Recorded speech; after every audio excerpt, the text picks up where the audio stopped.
श्री हरिवंश महाराज जी, आपके चरणों में कोटि कोटि प्रणाम।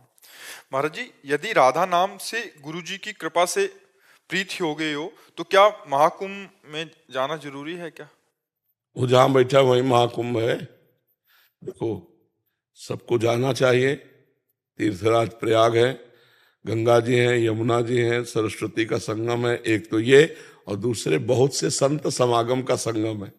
वैष्णव जी हैं, सन्यासी जी हैं, अवधूत जी हैं, नागा जी हैं, बड़े बड़े संत महात्मा है, उनका समागम है। ये परम लाभ है।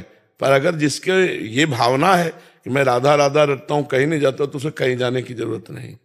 तीर्थी कुर्वन्ति तीर्थानि, उसके चरण जहां पड़ जाएंगे वहां तीर्थ बन जाएगा। जब गंगा जी ब्रह्मलोक से धराधाम पर आने की हुई तो दो बातें पूछी कि जब मैं ब्रह्मलोक से गिरूंगी तो नीचे रसातल को चली जाऊंगी, बीच में रोकेगा कौन? तो महादेव जी को तपस्या के द्वारा भगीरथ ने प्रसन्न किया और महादेव ने जटा में रोक लिया। ब्रह्मलोक से जटा में और जटा से फिर भूतल में।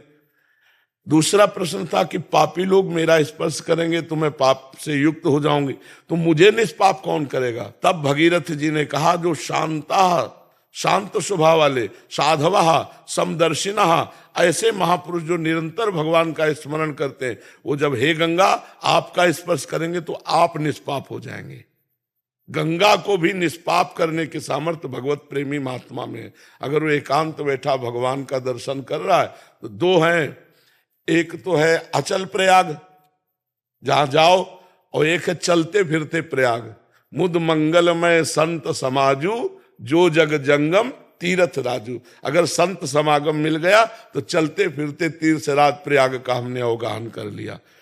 अब प्रयाग में सबसे बड़ा लाभ है कि बहुत से संतों के एक साथ दर्शन हो जाते हैं, बहुत से संतों की चरण रज मिल जाती है। हमको यही सबसे बड़ा लाभ है हमारी दृष्टि में कि इतने संत हम भारत और विश्व के जहां खोजने जाएं तो पूरा जीवन लग जाएगा, हम नहीं मिल पाएंगे।